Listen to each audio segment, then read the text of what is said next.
కేసీఆరే పెద్ద గుంట నక్క, రాత్రులు నిద్రపోనటువంటి నక్క, ఊగిపోతున్నటువంటి నక్క. గుంట నక్కే పెద్ద కేసీఆర్. అధికారం అంటే అభివృద్ధి కోసం ఇప్పుడు మీకు వివరించాను. అధికారం అంటే అభివృద్ధి అనేది ఏ విధంగా జరుగుతుందనేది. అలాంటి అభివృద్ధి కాకుండా వాళ్ళ అమ్మాయి అభివృద్ధి చెందాలి, వాళ్ళ మేనర్ అభివృద్ధి చెందాలి, వాళ్ళ అబ్బాయి అభివృద్ధి చెందాలి. అది గుంట నక్క. మేము కళ్ళల్లో ఒత్తులు పెట్టుకుని కాసు కూర్చుంటాం అభివృద్ధి చేయడం కోసం. ఆ రాష్ట్రంలో అభివృద్ధి చేస్తూ అధికారాన్ని సంపాదించాలనేటువంటిది భారతీయ జనతా పార్టీ యొక్క లక్ష్యం. దానికోసం ముందుకు వెళ్తాం. ఇందులో డోకా లేదు. నీలాంటి కళ్ళబొల్లి కబుర్లు చెప్పి ప్రజల్ని అట్రాక్ట్ చేస్తామని 10 సంవత్సరాలు నమ్మించాం. ఇంకా అలాంటి అవకాశం లేదు. ఇలాంటి మాటలను వెంటనే నిలుపుదల చేయాలని నేను డిమాండ్ చేస్తున్నా.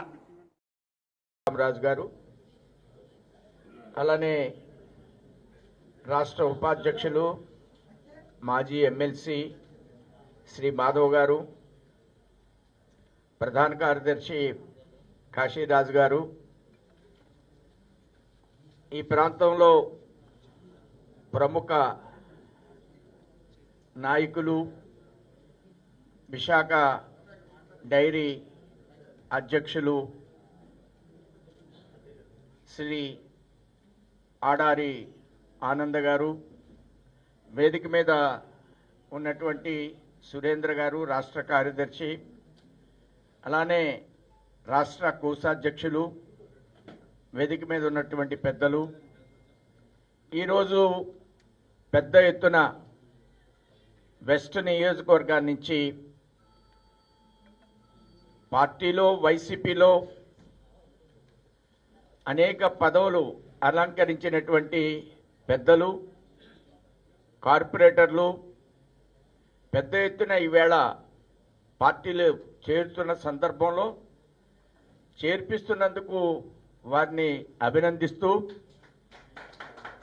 చేరే వారికి అందరూ కూడా పార్టీ తరఫున స్వాగతం పలుకుతూ, పార్టీలో చేరి రాష్ట్రంలో కూటమిని మరింత బలోపేతం చేసే విధంగా, అందరం కూడా కలిసి పనిచేసే విధంగా ఆంధ్రప్రదేశ్ భారతీయ జనతా పార్టీ వ్యూహాన్ని రచిస్తూ ఉంది. ఈరోజు కూటమి యొక్క లక్ష్యం వైసీపీని రాష్ట్రంలో పూర్తిగా ఖాళీ చేయడం. వైసీపీ అధ్యక్షుడు మాజీ ముఖ్యమంత్రి చాలా పెద్ద ఎత్తున మాట్లాడుతున్నారు అనేకమైన సందర్భాల్లో. నేను మరలా ముఖ్యమంత్రి అవుతా, మీ అందరి యొక్క మీ సంగతి చూస్తానని ఆయన పోలీసులను హెచ్చరిస్తున్నారు. ఆయన బహిరంగంగా ఆయన మాట్లాడుతున్నందుకు కూటమి లక్ష్యం నీ వైసీపీనే ఖాళీ చేస్తాం, నీకు 20% కూడా రాబోయేటువంటి రోజుల్లో నీకు ఓట్లు రాకుండా చెయ్యడమే కూటమి లక్ష్యం అనేటువంటి విషయాన్ని నేను భారతీయ జనతా పార్టీ ద్వారా తెలియజేస్తున్నాను. ఒక ప్రతిపక్ష నాయకుడిగా నువ్వు సభకు వెళ్లకుండా, నీకు ప్రతిపక్షానికి అర్హత కావాలంటూ కౌన్సిల్లో ఇష్టం వచ్చినట్లు వ్యవహరిస్తూ, గతంలో నీకు ప్రతిపక్ష హోదా ఇచ్చారు, 14, 19, 60 మంది ఎమ్మెల్యేలను ఇచ్చారు. ఆ రోజు మీరెవరూ కూడా సభకి నీవు వెళ్ళలేదు. ఈరోజు 11 ఇస్తే నాకు ప్రతిపక్ష హోదా కావాలంటాడు జగన్మోహన్ రెడ్డి. ఇది డబుల్ టంగ్ అంటారు, దీన్ని 2 నాలుకల విధానం అంటారు. ఇస్తే వెళ్ళవు, 14, 19, ఇప్పుడు ప్రజలు ఇవ్వకపోతే నాకు కావాలంటావు. ఇది ఏమి వ్యవహార శైలి అని అడుగుతున్నాను. ఇలాంటి వ్యక్తి మరలా అధికారంలోకి రావడం కోసం ప్రయత్నం చేయడం అనేది ఈవేళ భారతీయ జనతా పార్టీ ఆయన సూటిగా ప్రశ్నిస్తుంది. నీకు మరొకసారి అధికారం కావాలనేటువంటి ఆలోచన రావడం అనేది ఈ ఆంధ్ర రాష్ట్ర అభివృద్ధికి విఘాతం అనేది భారతీయ జనతా పార్టీ యొక్క స్పష్టమైనటువంటి అవగాహన. ఇలాంటి సందర్భంలో అనేక మంది పెద్దలు ఈ నగరంలో కొంతమంది కార్పొరేటర్లు చేరారు. ఒక బలమైనటువంటి పెద్దలు పార్టీలో గత 2 నెలల క్రితటే డిసెంబర్ 25న ఆయన భారతీయ జనతా పార్టీలో ప్రవేశించారు, ఆనంద్ గారు.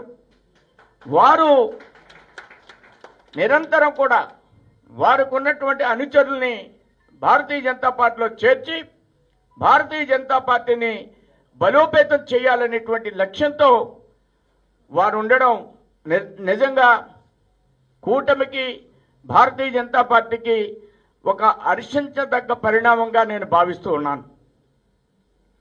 ఈరోజు రాష్ట్రం డబుల్ ఇంజిన్ సర్కార్లో చాలా పెద్ద ఎత్తున ముందుకు వెడుతున్నాం. ఇలాంటి సందర్భంలో 14 తర్వాత ఆంధ్ర రాష్ట్రం విడిపోయిన తర్వాత ఆంధ్ర రాష్ట్రం అనేక విధాలుగా క్యాపిటల్ లేనటువంటి రాష్ట్రంగా, ఇక్కడ క్యాపిటల్ కడతానన్నాడు ముఖ్యమంత్రి, గత ముఖ్యమంత్రి.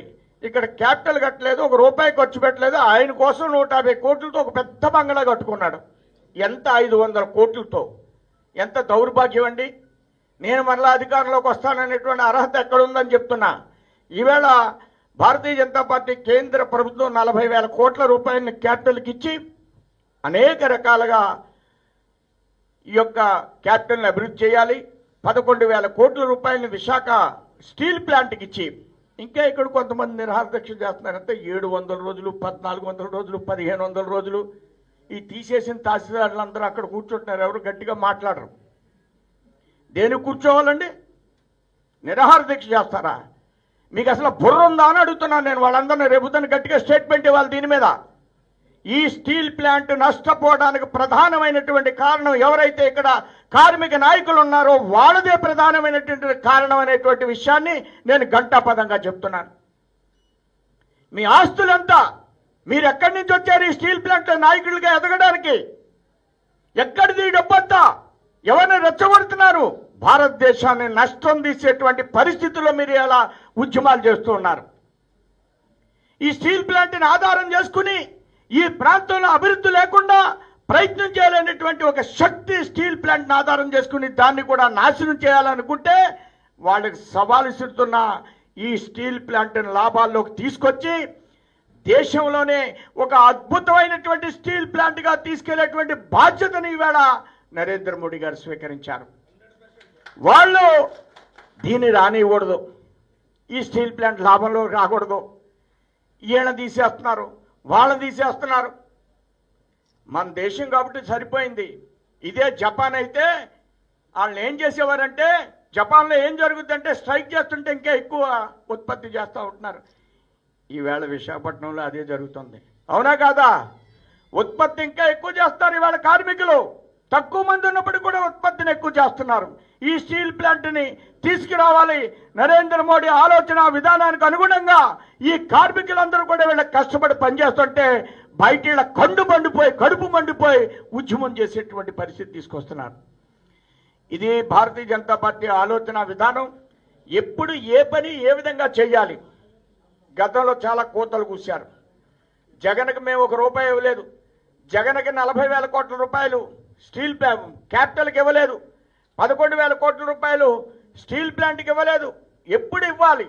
జోను ఎలా ప్రారంభమైంది, ఎలా వర్క్ జరుగుతుంది, ఇవన్నీ కూడా మీరు గమనిస్తే భారతీయ జనతా పార్టీ నరేంద్ర మోడీ నాయకత్వంలో ఏ పని ఎప్పుడు చేయాలి దీనికంతా ఒక రోడ్ మ్యాప్ ఉంటుంది. ఆ రోడ్ మ్యాప్ బహిరంగంగా ఉండదు. ఆ రోడ్ మ్యాప్ దేశ అభివృద్ధికి అనుగుణంగా విచ్ఛిన్న శక్తులకు వ్యతిరేకంగా ఏ సందర్భంలో ఏం చేయాలో ఆ విధంగా వ్యవహరించేటువంటి ఒక సంస్థ భారతీయ జనతా పార్టీ. చాలా రాజకీయాలు గమనిస్తూ ఉంటారు, రాజకీయంగా గమనిస్తూ ఉంటారు. భారతీయ జనతా పార్టీ రాజకీయంగా కాదు, దేశాన్ని లక్ష్యంగా వ్యవహరిస్తూ దేశంలో పరిణామాలకు అనుగుణంగా ఏ సందర్భంలో ఏ వ్యక్తులతో ఏ విధంగా వ్యవహరించాలో అది దేశానికి అనుగుణంగా ఉంటుందనేటువంటి విషయాన్ని మీ అందరు కూడా తెలియజేస్తూ, ఇంతమంది నాయకులు ఈవేళ వచ్చి ఆనంద్ గారి నాయకత్వంలో పార్టీలో చేరడాన్ని, అలానే పరశురామరాజు గారు అనేక మంది కోసం ప్రయత్నం చేయడం, నేను ప్రెసిడెంట్గా ఉన్నప్పుడు ఈ పార్టీని మరింత బలోపేతం చేయాలంటూ ఒక లక్ష్యాన్ని స్వీకరించడం, ఇది ప్రతి కార్యకర్త బూత్ స్థాయి దాకా ఈవేళ కూటమిని బలపరచాలి, భారతీయ జనతా పార్టీ బలపడాలి అనేటువంటి ఒక ఆలోచనతో భారతీయ జనతా పార్టీ గ్రామాల్లో విస్తృతంగా వికసిత భారత్, స్వర్ణాంధ్రప్రదేశ్, భారతీయ జనతా పార్టీ లక్ష్యం వికసిత భారత్, ఆంధ్రప్రదేశ్ ముఖ్యమంత్రి యొక్క లక్ష్యం స్వర్ణాంధ్రప్రదేశ్. ఈ రెండిటి లక్ష్యంతో భారతీయ జనతా పార్టీ కూటమి వెడుతుంది. ఆ సందర్భంలో ఈ జాయినింగ్లు జరగడం దానికి బలోపేతం చేయడానికి మాత్రమైనటువంటి విషయాన్ని మీ అందరూ కూడా నేను తెలియజేస్తూ ముగిస్తున్నాను. జై హింద్, జై భారత్.